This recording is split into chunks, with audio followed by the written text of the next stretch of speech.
하나님 말씀 누가복음 17장 1절부터 6절까지 봉독해 드립니다. 예수께서 제자들에게 이르시되 실족하게 하는 것이 없을 수는 없으나 그렇게 하게 하는 자에게는 화로다. 그가 이 작은 자 중에 하나를 실족하게 할진대 차라리 연자맷돌이 그 목에 매여 바다에 던져지는 것이 나으리라.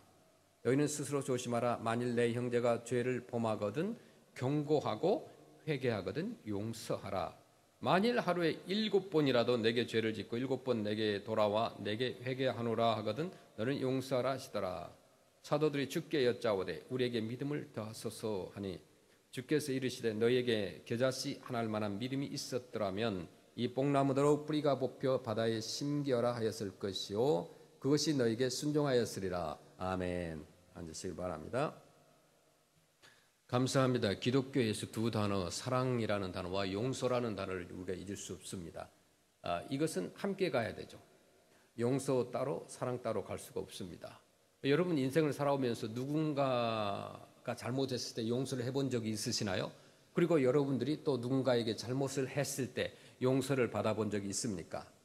우리 크리스찬들에게 있어서 용서가 무엇인가? 성경에서 말하는 용서라는 말은 덮어준다는 말입니다. To cover라는 말인데 원래 이 말은 히브리어의 코팔이라는 단어에서 나왔습니다. 그것은 용서라는 단어인데 죄와 허물을 덮어준다, 그리고 가리워준다, 감싸준다는 말에서 나왔는데 성경 시편 78편 38절에 쓰이는 단어입니다. 오직 하나님은 자비하심으로 죄악을 사하사 이렇게 말씀합니다. 멸하지 아니하시고 그 진노를 여러 번 돌이키시며 그분을 다 바라지 아니하셨으니. 여기에 보니까 죄악을 사하사 이렇게 표현하였습니다. 여러분 이제 스크린에도 보시면 He forgave라고 나왔습니다. 죄악을 사하사. 그 죄악을 사하사라는 단어가 코팔이라는 단어입니다. 그러니까 즉 하나님의 자비하심으로 죄악을 덮어준다는 말이에요.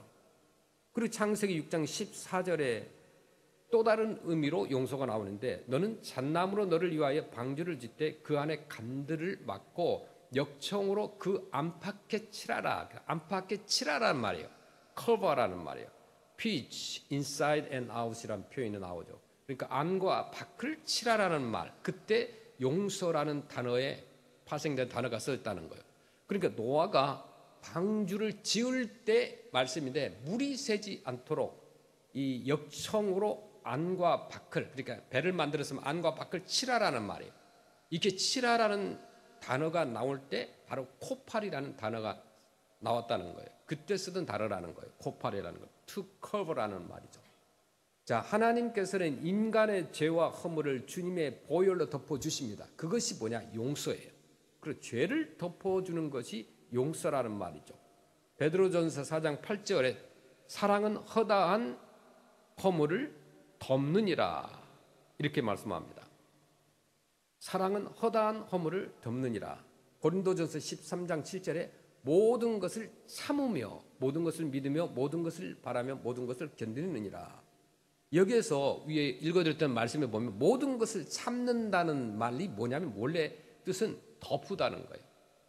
그 노아의 두 아들처럼 이제 아버지의 허물을 가리우고 덮었습니다. 그 용서라는 게 뭐냐면 상대가 가지고 있는 허물과 죄와 약점을 덮고 가리워주는 것을 말하는 거예요. 또 용서라는 말 또 다른 단어가 있는데 성경에 보면 나사라는 단어를 씁니다. 헬라어에.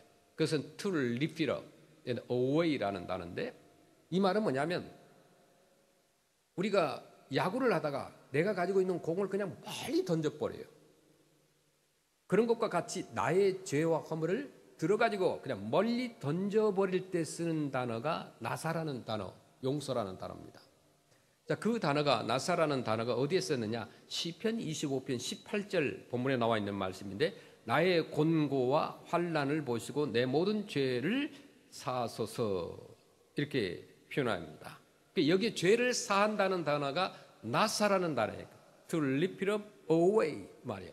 그러니까 레위기 16장에 나오는 그 아사셀 양이라는 그 양이 나옵니다. 그 아사셀 양은 양에게 1년에 한 번씩 대제사장이 이제 안수를 해요. 모든 백성들의 죄를 가지고 그 양에게 안수하여 인간의 죄를 짊어지게 한 후에 이제 그 양을 광야로 멀리 보냅니다. 물론 그 광야로 보내진 양은 어떻게 될까요? 짐승에게 잡혀서 피 흘려 죽게 됩니다. 시편 103편 12절에 보니까 동이서에서 먼 것 같이 우리 죄가를 우리에게서 멀리 옮기셨으며 이렇게 표현합니다. 하나님의 용서라는 것은 결국은 뭐냐면 나의 모든 죄가를 나와 상관없는 것처럼 이렇게 멀리 옮겨주셨다는 말씀이에요.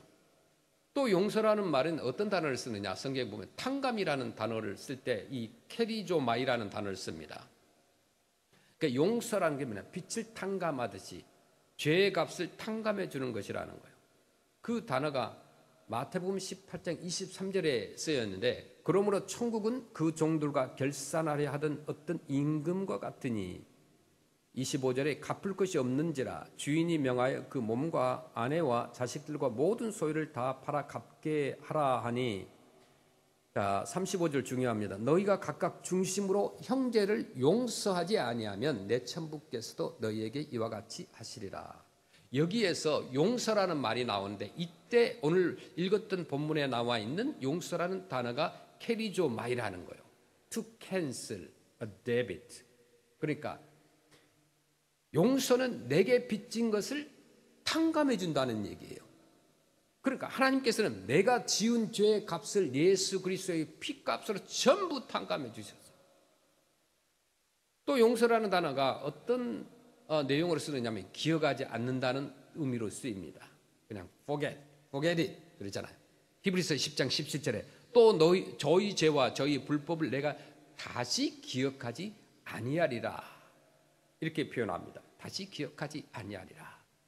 이것이 우리를 향한 하나님의 용서입니다. 자, 그렇습니다. 용서라는 것은 그 죄를 다시 기억하지 않는 거예요. 용서했으나 잊을 수 없다면 용서한 것이 아니에요. 여러분, 나 용서했어. 그런데 싸우다 보면 3년 전, 10년 전, 20년 전 뭐 그런 것들이 나오잖아요. 그게 용서하지 않은 거예요. 그러니까 용서, forgive, 이것은 잊어버림 같은 그 단어와 어원이 똑같다는 거예요. forgive, forget. 이것은 어원이 같다는 거예요. 성경에 보면 부활하신 주님이 베드로를 다시 불러주시죠. 베드로가 예수님이 십자가에 달려 돌아가실 때까지 얼마나 장담을 했어요. 나는 예수님 절대로 배신하지 않겠습니다. 그렇지만 그는 3번이나 예수님을 부인했잖아요.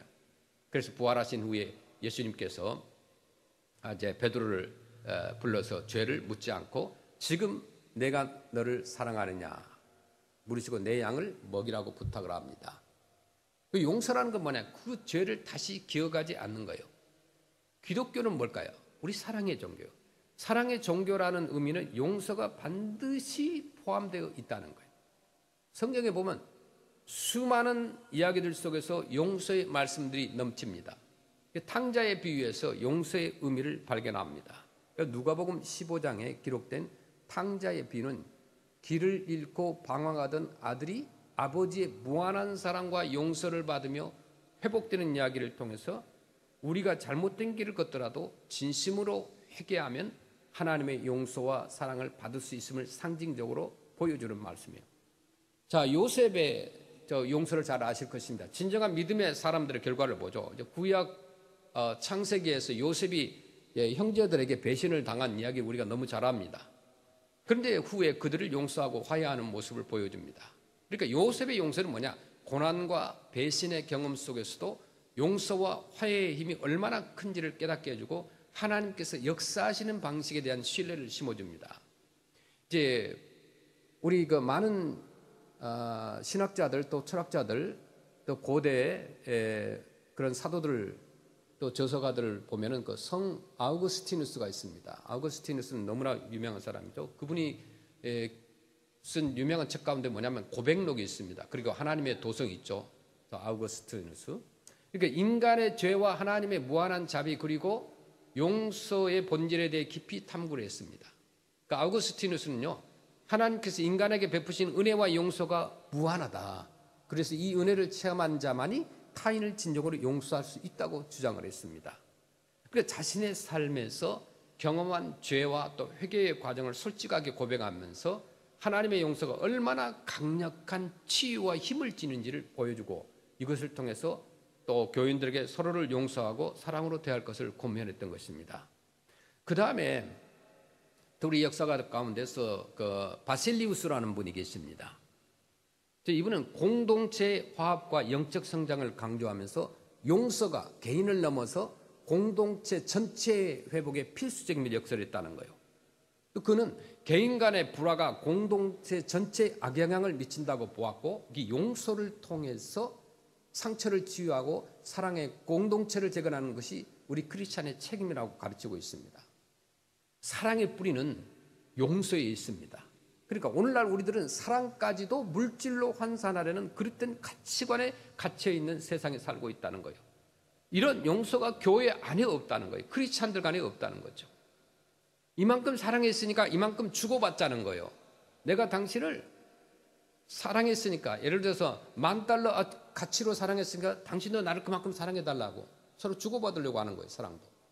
심지어 하나님이 우리를 사랑하시는 그 사랑까지도 우리의 욕망을 중심으로 해서 판단하려고 합니다.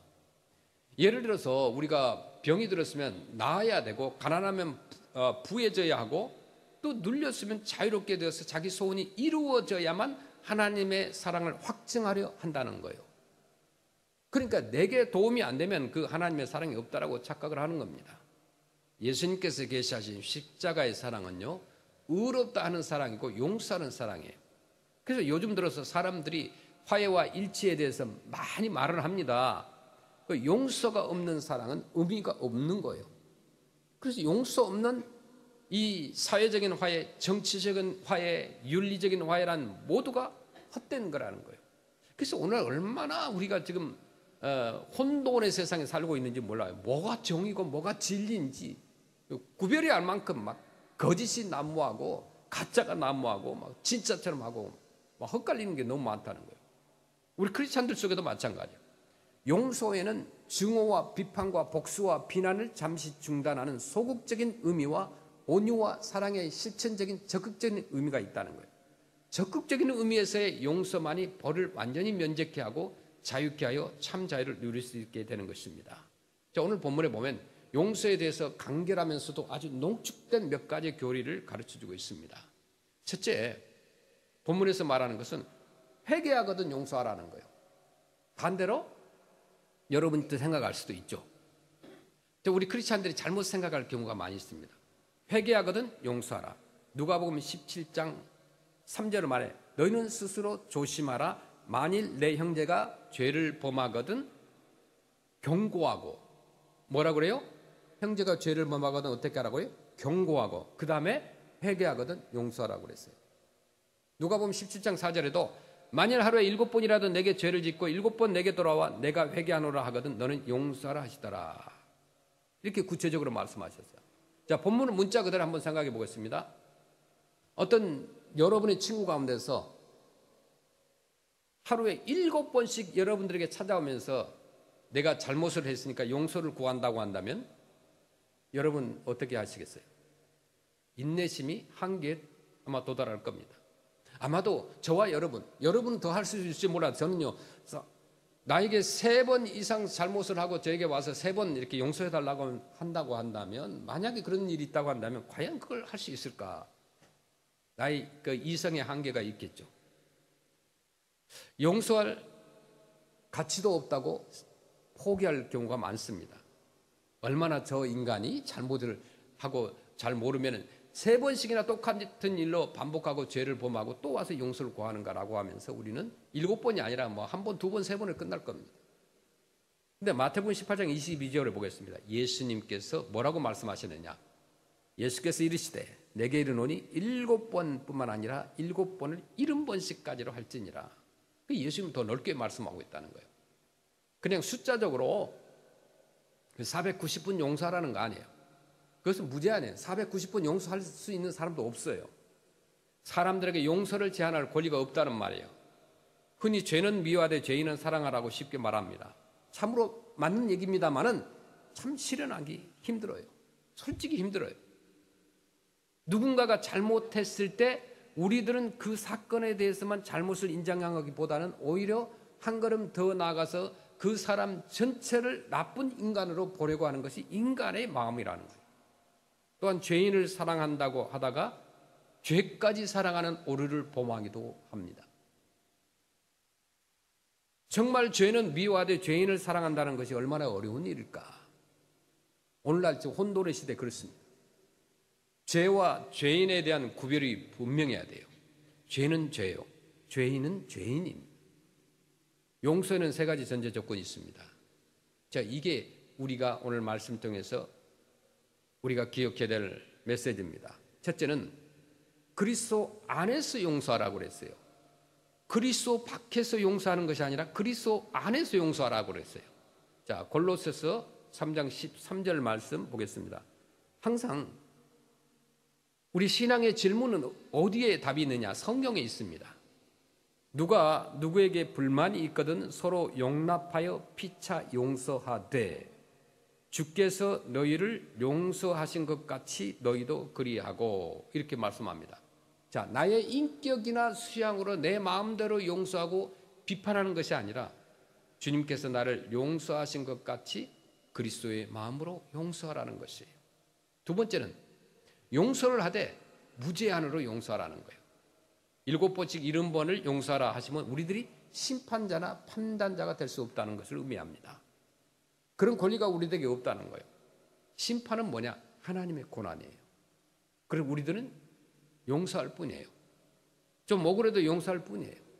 자, 세 번째는 중요합니다. 회개하거든 용서하라고 그랬어요.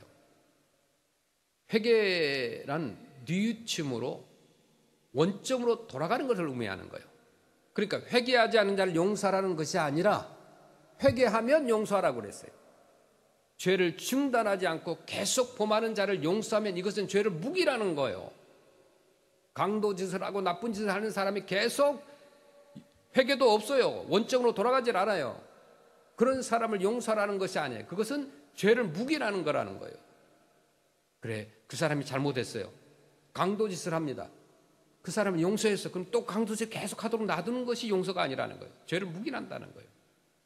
죄를 장려하는 거에 된 거예요.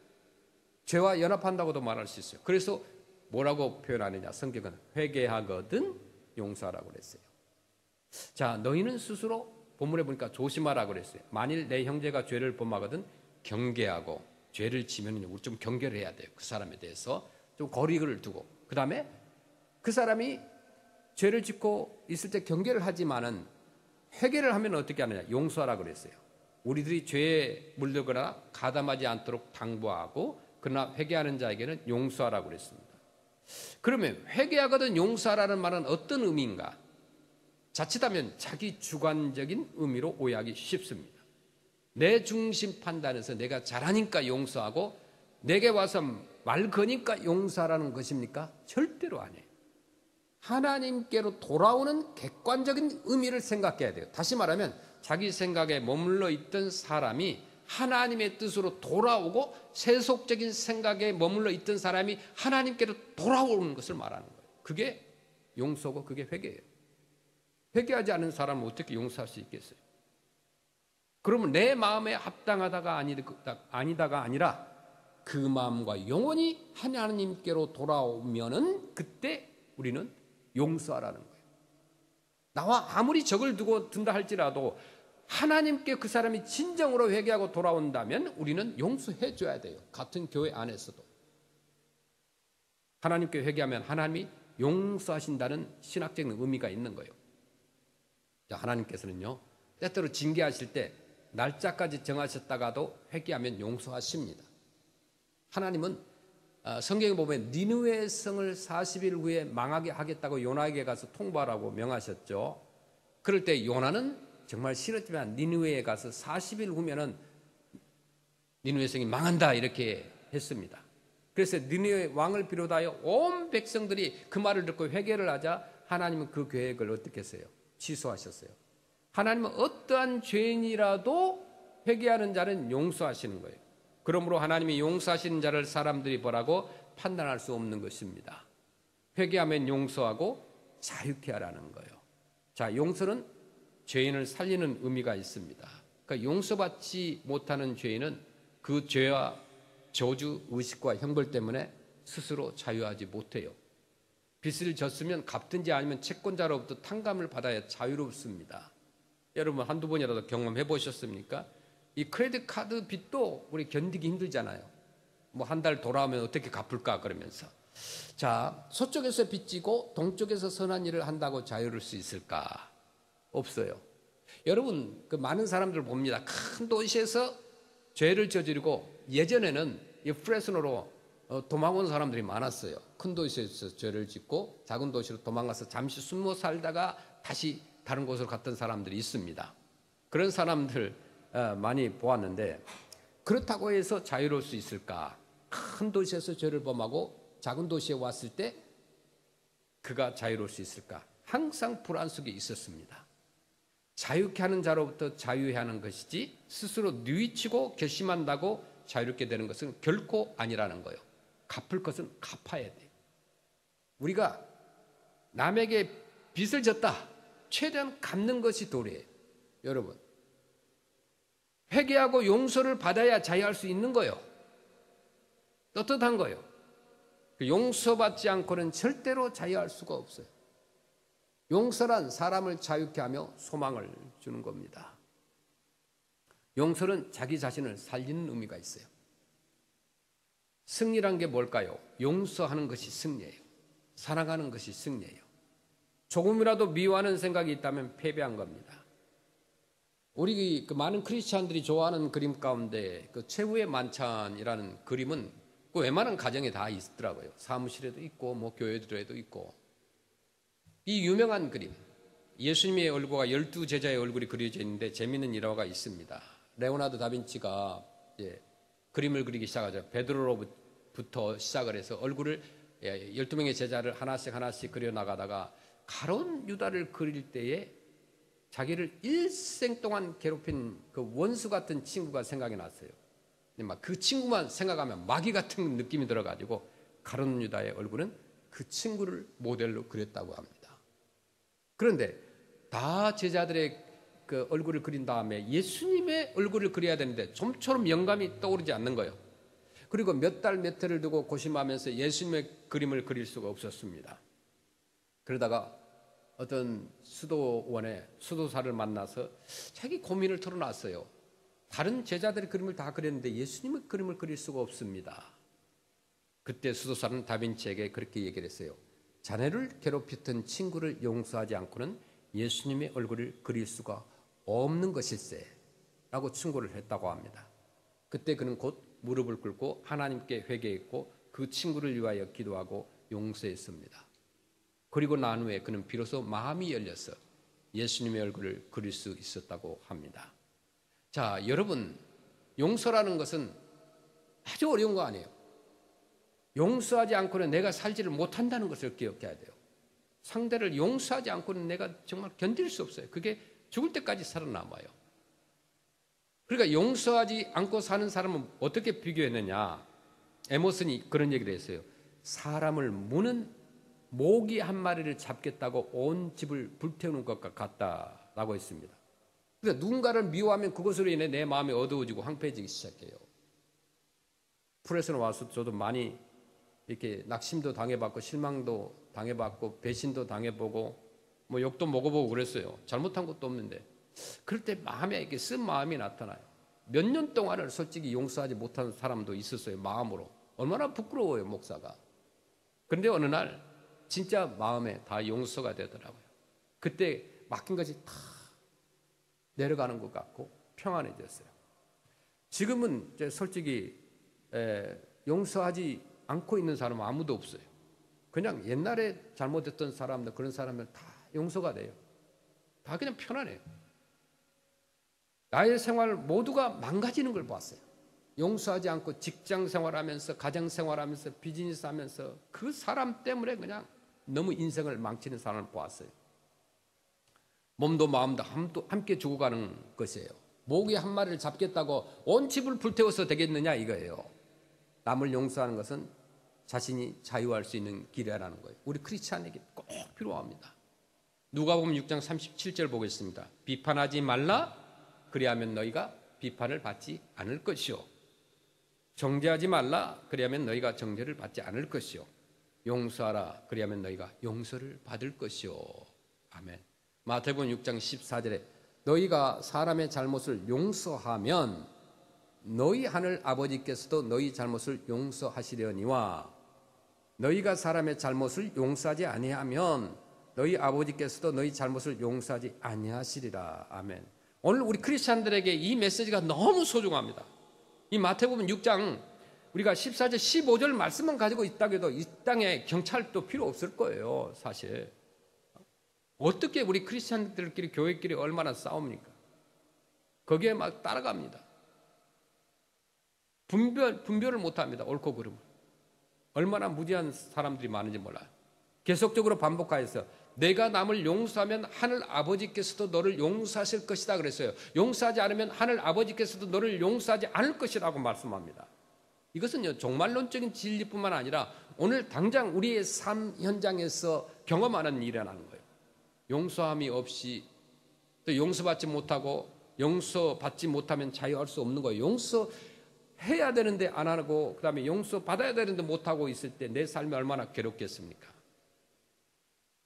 저는 목회를 하면서 많이 마지막 임종을 하는 사람들을 보았어요. 저도 기억에 남는 한 사람이 있었는데 오래전에 그분이 이제 임종을 앞두고 이야기를 하는데 내가 고백할 것이 하나 있습니다. 그러면서 자기의 그 메시지를 그 당사자에게 전달해 달라는 거예요. 자기가 힘들었을 때 어느 분식집에를 갔는데 너무 배고프니까 분식집에서 음식을 시켜서 다 먹었어요. 그런데 그 분식집 주인이 화장실을 가는 사이에 도망가 버렸습니다. 그게 값으로 따지면 얼마나 되겠어요? 그런데 마지막 숨을 거두는 그 순간에 그게 계속 떠올랐다는 거예요. 며칠 동안에. 그 사람에 가서 돈을 좀 대신 갚아달라고 그러더라고요. 그래서 그분 소원대로 해드렸습니다. 그러니까 얼마나 죽을 때 그게 한이 맺혔으면은 그 얼마 되지 않은 것 갚지 못하고 용서받지 못한 걸 계속 죄인이었고 그 분식집 앞을 지나갈 때마다 생각이 났지 않았겠습니까? 마지막 숨을 거둔 순간에라도 용서하고 용서받으면 참된 우리 크리스찬의 구원과 자유가 우리가 있다는 거예요. 만끽할 수 있다는 겁니다. 그러면 회개하지 않는 자는 어떻게 해야 됩니까? 우리가 회개하지 않는 자를 용서하기 힘든데 어떻게 해야 되느냐? 불쌍히 여기고 그를 위해 기도해 줘야 돼요. 그리고 마음의 문을 열고 기다리는 것이 필요합니다. 어느 때라도 그가 회개하면 즉시 용서하는 것이 우리 크리스찬의 도리예요. 너희가 어떤 죄를 범했더라도 돌아오면 다시는 기억지 아니하리라 라고 에스겔서에서 말씀하고 있습니다. 자, 우리 서로 기억하지 말아야 할 것이 있어요. 뭐예요? 내 형제가 죄를 범하거든 경계를 하되 회개하거든 용서하라 그랬어요. 용서하고 용서받는 그 속에서 화해와 평안과 창조적 역사가 교회의 아름다운 부흥이 일어나는 거예요. 용서는 정말 쉽지 않아요. 저도 잘못을 많이 했겠죠. 보이는 거 보이지 않게. 그런데 나는 잘못이 없는데도 내가 당한 일이 많이 있어요. 그때 정말 용서하는 것이 쉽지 않아요. 용서하기가 괴로울 때가 있어요. 힘이 들어요. 그 용서를 못해가지고 밤을 새면서 끙끙 앓을 때도 있습니다. 그래서 용서를 실천하는 사람에게는 그런데요, 평화가 넘치는 거예요. 용서하는 게 쉽지 않아요. 근데 딱 용서하고 나면은 얼마나 마음이 평화스러운지 몰라요. 용서는 우리 크리스찬들 신앙의 극치라고 볼 수 있습니다. 그런데 용서는 그냥 되는 게 아니에요. 사랑해야만 되는 거예요. 예수님께서 우리를 사랑해 주셨고 용서해 주셨기 때문에 우리는 그 말씀을 따라가는 것입니다. 자, 말씀을 결론적으로 이렇게 마무리할 수 있습니다. 꼭 용서해야 하나? 할 정도로 억울하고 이해되지 않는 일들이 우리 주변에 있습니다. 저 인간 너무 보기도 싫어. 저 인간만 보면 너무너무 괴로워. 용서하기 힘들어. 그렇게 억울하게 여러분 당한 일들이 있잖아요. 용서하는 것이 너무 고통스러워요. 그게 인간의 본성이에요. 누구나 다. 그러나 하나님께서 우리를 용서하신 것을 잊지 말자는 거예요. 기억해야 되는 거예요. 주님이 주시는 마음으로 우리가 모두 용서하고 또 사랑하고 그렇게 될 때 하나님의 나라가 이 땅에 임할 줄로 믿습니다. 아멘.